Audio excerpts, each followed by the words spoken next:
Again, good afternoon, brethren, and happy Lord's Day. Salamat po muli sa invitation to minister the Word. During the first century, ang Roman Empire ay may isang malaking celebration na tinatawag ng mga historians na Roman Triumph. Kapag ang isang general ay nagwagi sa isang malaking battle, papasok siya sa city na nakasakay sa isang magnificent war horse habang yung napakalaking crowd ay sumisigaw ng papuri, ng praise, nagwawagayway sila ng mga branches at ipinagdiriwang nila yung kanyang military victory. But when Jesus entered Jerusalem, everything was different. He came riding not on a war horse, but on a humble donkey.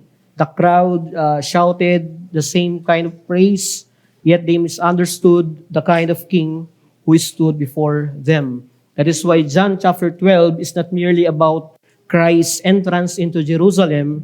It is about the exposure of the human heart before the true king. The historical contrast now brings us directly to John chapter 12, verse 12 to 19. And what appears to be another royal procession is actually the public revelation of the promised Messiah. Pero sa halip na makilala siya according sa God's redemptive plan, the crowd interpreted His arrival according to their own expectations and personal hopes. So John is not merely recording how Jesus entered Jerusalem. Ipinapakita niya kung paanong inilalantad ng presensya ni Kristo ang tunay na kondisyon ng puso ng isang tao. The issue is not whether the crowd welcomed Jesus, but whether they welcome Him for who truly is. Kaya ang passage natin ngayong hapon ay hindi lang tungkol sa isang triumphal entry. It is about two completely different responses to the same king. One crowd desired a Messiah who would fulfill their earthly expectations, while the other would eventually learn to receive Him according to God's revealed purpose. Ultimately, ang tunay na issue ng passage natin ngayon na i-address ay hindi lang yung level ng excitement ng crowd, kundi yung uri o yung kind ng kanilang pagtugon kay Kristo, whether it is superficial allegiance or genuine faith. Basahin po natin yung ating passage this afternoon in the book of John chapter 12 verse 12 to 19. Tumayo po tayo sa pagbasa ng salita ng Diyos. Sa makakatayo po, please stand as we read our passage this afternoon. John chapter 12, verses 12 to 19. On the next day, the large crowd who had come to the feast, when they heard that Jesus was coming to Jerusalem, took the branches of the palm trees and went out to meet Him, and began to shout, Hosanna! Blessed is He who comes in the name of the Lord, even the King of Israel. And Jesus, finding a young donkey, sat on it, as it is written, Fear not, daughter of Zion. Behold, your king is coming, seated on a donkey's colt. These things His disciples did not understand at first. But when Jesus was glorified, then they remembered that these things were written about Him, and that they had done these things to Him. So the crowd who was with Him, when He called Lazarus out of the tomb and raised him from the dead, continued to bear witness about Him. And for this reason also the crowd went and met Him, because they heard that He had done this sign. Last verse 19, so the Pharisees said to one another, You see that you are gaining nothing. Look, the world has gone after Him. Praise the Lord for His word. Makakaupo na po tayong lahat. At as we come to this passage, we are entering a crucial point ng ministry ng Panginoong Jesucristo. The raising of Lazarus has been taking place in John chapter 11. And that miracle has spread widely among the people. Bago mangyari itong chapter 12, may mga miracles na ginawa si Christ na mababasa natin simula doon sa mga mauunang mga talata nito. Ngayon, si Christ is no longer hidden. He is now publicly recognized, publicly discussed, and publicly followed. Pero agad na nagiging malinaw dito ay recognition is not the same as understanding. And ang setting ng passage natin is Passover. This is not incidental. This is covenantal in its nature. the people are gathered to remember God's deliverance from Israel from Egypt. And yet, in profound irony, the true Passover lamb is entering before them, and many fail to recognize him rightly. They speak rightly, but they do not understand rightly.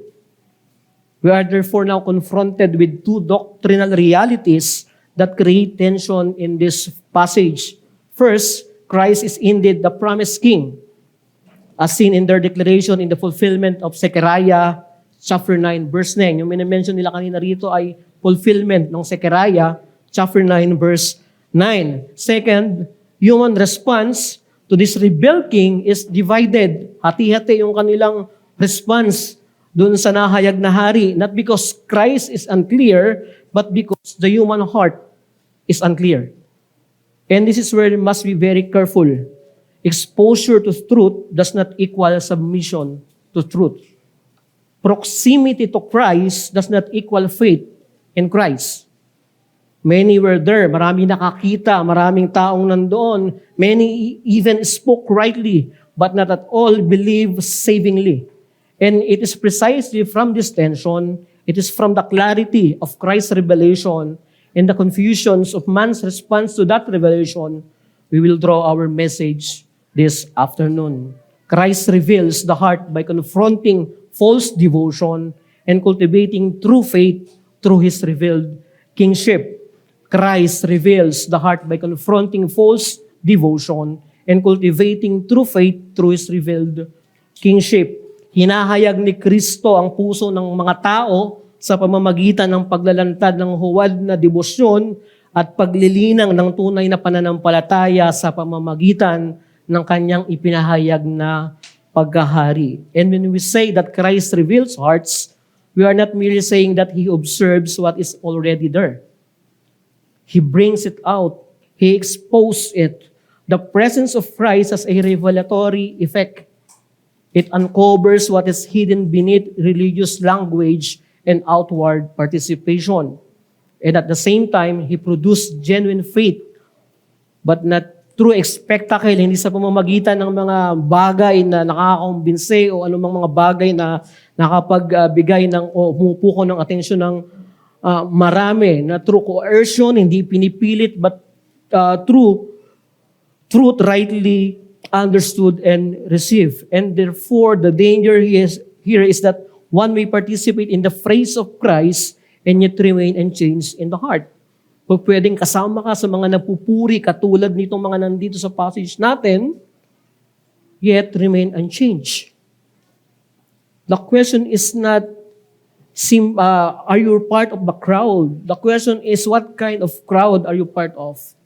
Let me present to you two conditions in our passage, two responses to crowds. First is the superficial celebration, and number two is submissive conviction. Superficial celebration and submissive conviction. Tingnan natin yung una. Superficial celebration, magpapaimbabaw na pagdiriwang.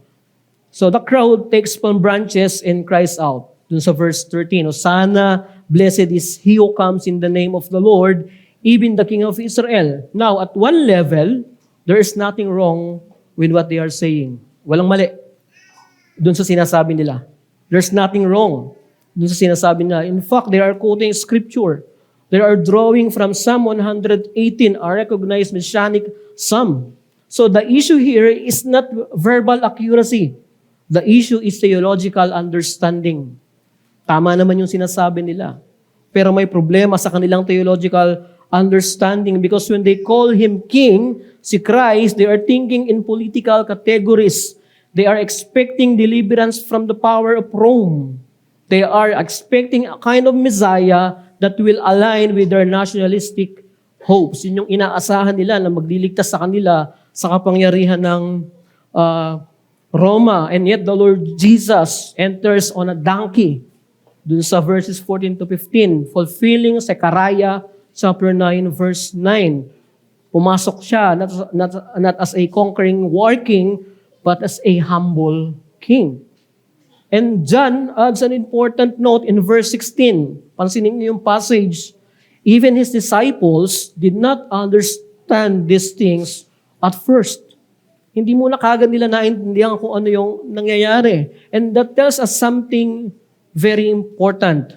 Right words do not necessarily mean right understanding. Right words do not necessarily mean right understanding. Even proximity to Christ does not automatically produce clarity. Kung iniisip natin na malapit tayo kay Kristo, hindi ka agad equal to ng pagiging automatic na maiintindihan natin ang lahat.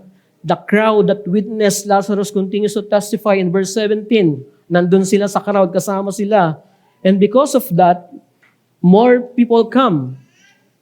But again, what draws them is not necessarily the truth of Christ's saving mission, but the spectacle of His power. Nandun sila dahil dun sa mga himalang ginawa ng Panginoong Jesucristo. Nandun sila, kasama sila sa crowd dahil doon sa mga nasaksihan nilang mga himala na ginawa ng Panginoong Jesus. Hindi dahil doon sa mensahe o sa misyon na gustong gawin ng Panginoong Jesucristo. So that what we have here is the celebration that is loud, visible, that is scriptural in language, but shallow in understanding. It is possible to be deeply involved in the religious activity and yet remain spiritually unconverted. And that is the danger, brethren. That is the danger. This is the warning becomes more direct because it is possible to be present in worship, to sing the right songs, to affirm the right truths, and yet your heart is not submitted to Christ as He truly is. Pwedeng mangyari yun. Pwede kang makiisa sa pagsamba. Pwede kang makisama na kumakanta ng mga tamang kanta. Ina-affirm mo yung mga tamang theological truths. Pero hindi ka pa rin nagpapasakop sa paghahari ng Panginoong Jesucristo. Some of you ay marunong na sa Christian language pero lumalaban pa rin sa tunay na surrender kay Christ. You participate externally sa worship or sa ministry, yet internally, hindi pa rin tinatamaan ng tunay na repentance. Hindi pa rin tinatamaan ng tunay na holiness. Wala pa rin pagpapasakop sa lordship ni Christ. You may be following a version of Christ that fits your expectation that the Christ revealed in Scripture. Maaring ang sinusundan mo ay ang bersyon ni Kristong angkop sa iyong inaasahan, hindi sa ipinapahayag ng kasulatan. Because public enthusiasm for Christ often collapses before the demands of the cross. Ang pampublikong sigasig kay Kristo ay kadalasang bumabagsak kapag dumating na ang hinihingi ng krus. Ang mapapansin natin dito, it is a public expression of devotion na hindi pa sinusubok ang halaga ng totoong pagka-disipulo. It acknowledges Christ outwardly, yet withdraws when obedience demands surrender and sacrifice. The crowd received Him as King, but rejected the path of the cross He came to fulfill. Alam nyo, tuwing election dito sa atin sa Pilipinas, election season, maraming supporters ang todo sigaw. Maraming makikita tayong mga grupo na kinakampanya yung kanilang mga gustong manalo sa politika, mga kandidatong tatakbo. Naniniwala silang ibibigay nito yung kanilang gusto kapag sila ay nailuklok sa pwesto. Pero kapag simula nang gumawa ng mahihirap, mga tamang desisyon na hindi pabor sa kanilang personal na interes, marami rin yung mabilis bumitaw. They admire the leader as long as he fulfilled their expectations, not because they respected his rightful authority. At gusto kong gawing hamon ito sa inyo ngayong hapon. Reject shallow admiration and submit to Christ as the crucified and rightful King. Reject shallow admiration and submit to Christ as a crucified and rightful King. Tanggihan mo ang mababaw na paghanga kay Kristo at magpasakop pa sa Kanya bilang ipinako sa krus at karapat-dapat na hari. Turn away from shallow devotion that values Christ only for personal gain. Tanggihan mo yung klase ng pananampalataya na sineshape ng comfort rather than by the authority of God's Word. Alam nyo, madalas nangyayari sa atin yan tuwing Abril, dito sa atin sa Pilipinas, tinatawag natin Palm Sunday or Linggo ng Palaspas. Maraming tao ang may daladala ng palm branches as a religious tradition. Yet the important question is not whether we carry the palm branches, but whether we truly bow before the King whom those branches are meant to honor. It is visible participation. It is religiously meaningful. Actually, walang mali doon. It reflects awareness of Christ's entry into Jerusalem. But for many, para sa marami na gumagawa nito, it remains at the level of symbol. The act is performed, but the heart is not examined. Mapapansin mo yan. Marami ang nagdiriwang, may mga palaspas, pero walang pagsusuri sa kanilang mga sarili. Just like in John chapter 12, the branches are present, but the understanding of the king is absent. And let me appeal to you, brethren, turn from self-centered worship and submit to Christ as your crucified and rightful king. Do not remain at the level of outward participation while your heart resists his authority. For only when Christ is received as he truly is, will worship becomes real. But true worship does not end with recognizing who Christ is. It moves the heart from more acknowledgement to willing submission. Yan yung pangalawang makikita natin sa part ng passage natin. In contrast dun sa crowd, we are given another group, and that is the disciples. Pwede pang maghati ng maraming grupo, pero dalawa lang yung kinuha ko rito. The other group is the disciples. And what is striking here is not their clarity, but their lack of it. At least initially, in verse 16. At first, hindi nila naiintindihan yung nangyayari. It tells us his disciples did not understand these things at first. Yun ang sinabi ni John. That is very important, mga kapatid. Because it tells us that genuine faith does not begin with full comprehension. Ang totoong pananampalataya ay hindi nagsisimula sa maintindihan mo ng buo ang lahat. But here is the difference. They remained. Nanatili sila. They continued. They followed Christ even when they did not fully understand Him at first.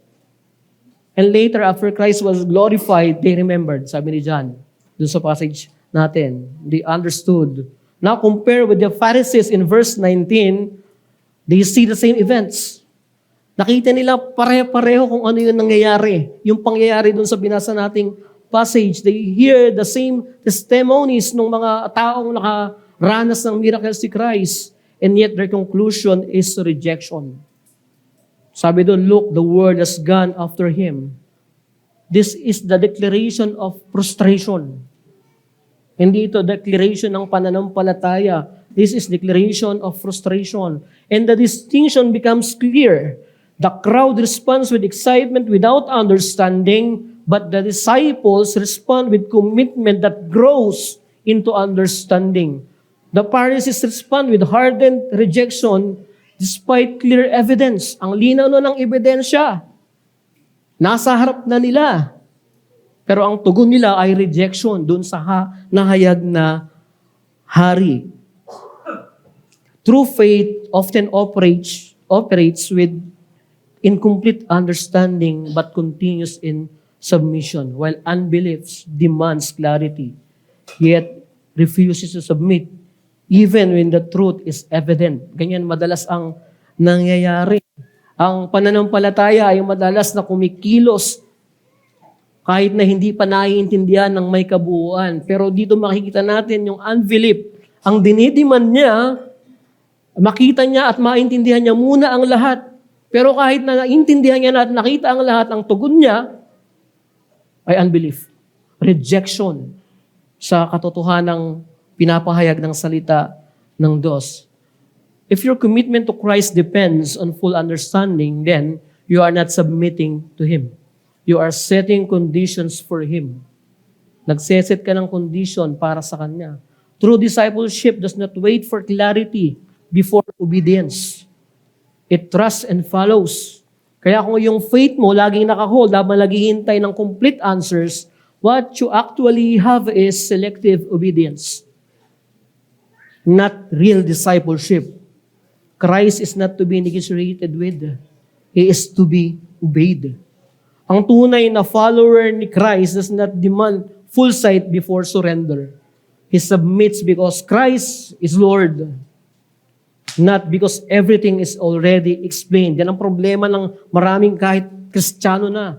Ayaw sumunod, ayaw mag-obey kahit na malinaw na sa kasulatan. Ang gusto niya ay maintindihan niya muna ng buo bago siya sumunod. That is not faith. Hindi yan pananampalataya. Aanin mo yung pananampalataya kung alam mo na yung mangyayari sa dulo. Dito makikita natin, hindi ganun yung ginawa ng mga disciples, na natili sila, they follow Christ even though hindi nila naiintindihan yung nangyayari. Sabi ni John sa verse 16. The steadfast submission to Christ eventually matures into spiritual. Yung matatag na pagpapasakop kay Kristo ay kalaunan nagbubunga ng spiritual na kalinawan. Genuine faith does not require full understanding before real commitment begins. The disciples followed Christ first and later understood His redemptive mission. Ang totoong mga mananampalataya, true believers grow in clarity through ongoing obedience to God's Word. Gusto mong maintindihan, gusto mong malinawan, sumunod ka kay Kristo. Follow His Word. A child may travel with his parents without knowing the destination or understanding the reason for the journey. Yung mga bata, pag dala-dala natin sila sa biyahe, hindi nila kailangang malaman kung ano yung buong plano. Pero panatag silang sumasama sa kanilang mga magulang. Hindi sila nagtatanong kung saan pupunta, anong gagawin, anong mangyayari. Pero sumasama sila. They are secure because natitiwala sila doon sa nagdadala sa kanila. Ganon din ang tunay na pananampalataya. We do not always understand God's providence, but we continue following Christ because ang ating confidence ay wala sa ating pagkaunawa, kundi sa katapatan ng Diyos na gumagabay sa atin. That is faith and providence. Kung na kumikilos sa isang mananampalataya. Gusto ko itong gawing challenge sa inyo, mga kapatid ngayong hapon. Remain faithful to Christ while trusting His truth beyond present understanding.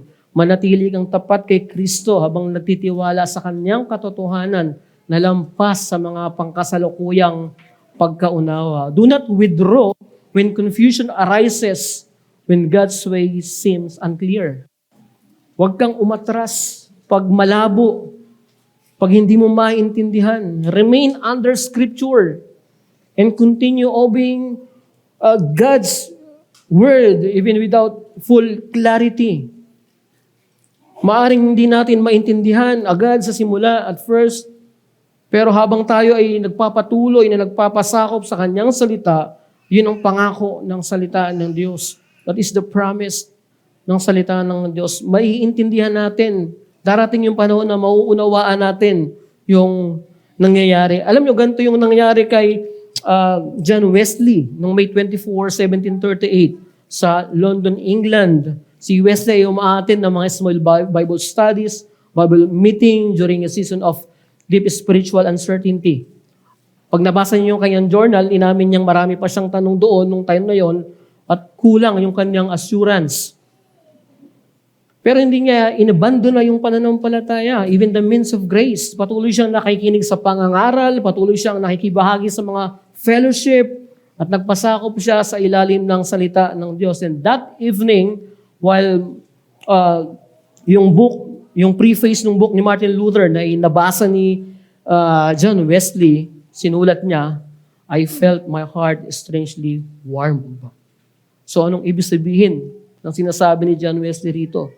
Nagkaroon siya ng malinaw na kumpiyansa sa natapos na gawa ni Kristo para sa kanyang kaligtasan. Nagbigay sa kanya ng clarity. Hindi nag-init yung kanyang puso, literally. kundi naintindihan na yung ginawa ni Kristo para sa kanyang kaligtasan. At first, hindi niya na muna naiintindihan. Pero hindi siya tumigil. Tumuloy siya sa pagdalo, sa pag-aaral ng salita ng Diyos until finally, nagkaroon siya ng assurance sa bagay na ginawa ng Panginoong Hesukristo. Ganyan din ang kadalasang paggawa ng Diyos sa kanyang mga mananampalataya, not by giving immediate answers to every question, but by deepening understanding through continued obedience and trust. Ganyan yung ginagawa madalas ng Diyos. Kaya do not be discouraged by incomplete understanding. God grows His people not instantly but progressively through faithful obedience to His Word. As you remain under Scripture and continue to follow Christ, clarity will come in time. So do not withdraw when things are unclear. Huwag kayong tumigil, huwag tayong tumigil. Magpatuloy tayo sa pagpapasakop sa salita ni Kristo. Do not resist when obedience is difficult. Remain steadfast, for the Christ you follow is the one who leads you into deeper understanding. Maaring meron sa atin dito, perhaps ay madalas sumadalo, perhaps familiar with these things, but not yet truly in Christ. Do not remain in the crowd and merely observes and reacts. You are called to believe. Yan ang panawagan sa mga wala pa sa Panginoong Hesukristo. Huwag mo lang hangaan si Kristo. Huwag ka lang humanga sa kanyang mga milagro, sa kanyang mga himalang ginawa. You are called to believe in Christ. You are called to repent. You are called to submit to Christ, not as a figure of admiration, but as a Savior and Lord. Huwag mo siya hangaan na parang isang celebrity lang o isang artista. Lumapit ka sa Kanya bilang tagapagligtas mo, bilang isang makasalanan. Hindi tinatawag ang makasalanan para hangaan lang si Kristo. Tinatawag ang mga makasalanan para siya ay magpasakop sa paghahari at pagkapanginoon ng ating Panginoong Hesukristo. Huwag tayong tumula dun sa crowd na hanggang paghanga lang ang kanyang pagtingin sa mga ginawang himala ng Panginoong Hesukristo. No, huwag tayong manatili doon. Yes, napakaganda ng meron tayong mga nasasaksiyang himala. Totoo yun. Pero hindi ganun ipinahayag ng Panginoong Hesukristo ang kaligtasang itinuturo ng kasulatan. Ang sinasabi niya ay manampalataya ka sa mga gawang tinapos niya na sa krus ng Kalbaryo. Hindi kanya tinatawag para hangaan lang siya.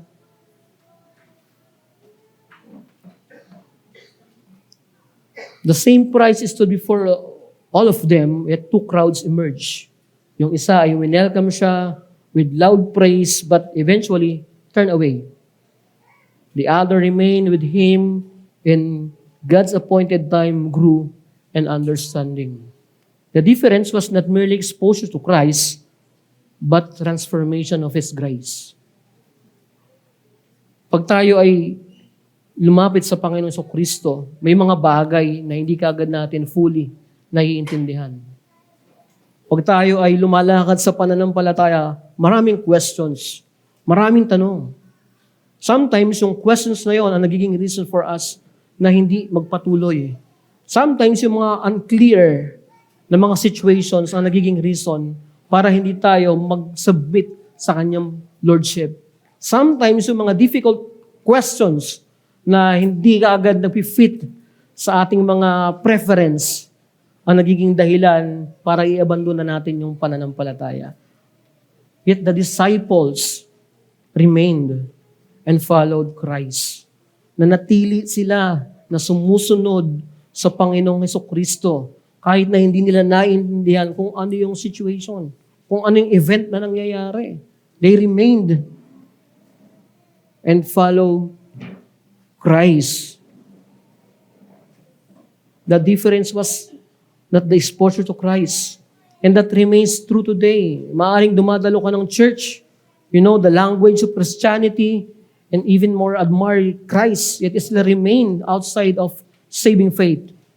The issue has never been outward association, but full-hearted submission to His Lordship. Matthew chapter 15, verse 8, "This people honors me with their lips, but their heart is far from me.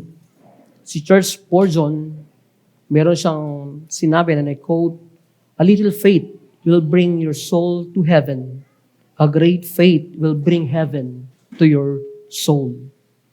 Yan yung isa sa mga sinabi niya sa kanyang pangangaral. Now the question here, therefore, is not whether you have stood among the crowd, but whether you have truly to come to Christ in repentance and faith. But by God's grace, Christ not only exposes the true condition of our hearts, He also transforms, binabago na yung mga totoong nagpapailalim at nananampalataya sa Kanyang mga ginawa. Therefore, let us not remain among those who merely celebrate Christ for a moment, but among those who faithfully follow Him as Lord until the end. As Jesus Himself promised, "If anyone serves me, he must follow me." If anyone serves me, he must follow me. Ang dami nang nating makikitang katotohanan dito sa passage natin bilang isang mananampalataya, bilang isang local church. It is a call for us to examine our disposition ng ating standing before Christ. Ako ba ay parte ng crowd? O ako ba ay sumusunod katulad ng disipulo ng Panginoong Hesukristo? Parehong may exposure sa katotohanan, pero magkaiba yung response dun sa na-expose, na unahayag na katotohanan. Now, what is the difference? Ano yung pagkakaiba? Ay ang pagkakaiba rito ay yung kanilang puso na ayaw magpasakop sa paghahari ng Panginoong Hesukristo. Kaya dito ipinapakita sa atin ng passage natin ngayong hapon, ng dalawang klase ng crowd na pwedeng nag-i-exist sa loob ng iglesia. Kaya tinatawag natin ang lahat maging mananampalataya ng paulit-ulit na pagsusuri ng kanilang mga estado sa harapan ng Diyos. Baka iniisip mo na ang pagiging malapit mo kay Kristo o exposure mo sa katotohanan ay kapantay ng kaligtasan. Ang totoong kaligtasan ay masusumpungan sa mga ginawa at tinapos ng Panginoong Hesukristo. Hindi doon sa pagiging kabilang mo, sa paghanga lang sa Kanya. Maraming religion ang humahanga kay Kristo. Maraming religion ang nag-celebrate patungkol sa mga ginawa ng Panginoong Hesukristo. But the question is, are you really submit doon sa Kanyang paghahari? Ikaw ba ay nagpasakop na sa Kanyang pagiging hari? Ikaw ba ay nanampalataya na sa Kanya bilang nag-iisang pampalubag loob ng Diyos sa iyong pagiging makasalanan? Lahat tayo ay haharap sa Diyos. Ano ang daladala mong pangarap sa Kanya pag ikaw ay humarap na sa Diyos? Ano ang daladala mo? Ano ang ihaharap mo sa Diyos? Ang sarili mo bang mga pagsisikap? Ang sarili mong kakayahan? Ang talino mo? Ang rangya mo sa buhay? O ang ihaharap mo ba sa Diyos ay ang tinapos na gawa ng Panginoong Hesukristo? Do not remain in the crowd. Maging katulad tayo ng mga disciples na hindi naiintindihan ng lubusan pero nagpapatuloy sa kanilang pagsunod sa Panginoong Hesukristo. And that is the passage. Ito yung tinuturo sa atin ang passage natin ngayong hapon. Pinalalago ng Diyos ang kanyang iglesia sa pamamagitan ng patuloy na pagpapasakop sa kanyang otoridad at sa kanyang paghahari bilang Panginoon ng kanyang iglesia. Walang ibang Panginoon sa iglesia maliban ang Panginoong Hesukristo. Hindi natin pag-aari ang iglesia, hindi natin pag-aari ang ating mga pananampalataya. Ito ay produkto, resulta ng biyaya ng Diyos sa atin. Hindi mo ito karapatan. Ito ay biyaya sa iyo ng Diyos. Kaya wala tayong dapat ibigay na pagmamapuri sa ating mga sarili kung tayo ay naging kabilang sa mga disipulo ng Panginoong Hesukristo. Ito ay ipagpasalamat natin sa Diyos dahil mas habang tumatagal naiintindihan natin na ang biyayang tumawag sa kanila ay siya ring biyayang tumawag sa atin bilang isang iglesia. It is only by His grace and the work of the Holy Spirit kaya tayo ay nakakasunod. Kaya tayo ay nakakapagpatuloy. Ang kanilang pagpapatuloy bilang mga disipulo ng Panginoong Jesucristo ay hindi nakabatay sa kanilang mga husay at talento o sa kanilang mga sariling karunungan. Hindi nga nila naintindihan at first sabi ni John. Alam niyo kung ano yung isang bagay na importante dito? Nagtiwala sila kay Kristo. Buong silang nagtiwala sa Panginoong Hesus. Hindi na muna nila inalam ng buong-buo kung ano yung mangyayari sa huli. Sila ay nagtiwala at sumunod sa Panginoong Kristo even though na hindi nila naiintindihan. Without full clarity. And that is faith. Yan ay pananampalataya. Salamat sa Diyos na nagbibigay sa atin ng hamon na magpatuloy sa pananampalataya without full clarity. Pero binibigyan niya tayo ng grace to persevere sa ating pananampalataya as a church, as a individual Christians. Let us pray. Heavenly Father, we do thank you for your grace and for your mercy. Salamat po sa passage ng John.